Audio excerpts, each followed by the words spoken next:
Hi, I'm Scott. I'm Operation Manager here at Munro Wilson. Well, I was initially an electrician by trade, saw the job advert come up and just, really always fancied getting the renewable sector.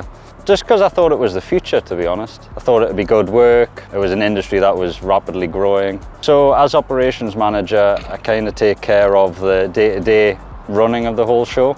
With the guys on site, I'm the first port of call for the customers, trying to sort any issues that arise throughout the day, and usually lead on the technical support as well.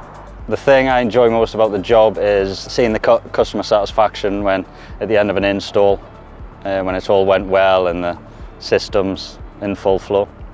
Couldn't ask for anything more as an employer, to be fair. Feel very looked after by Munro Wilson. Yeah, we have a great team.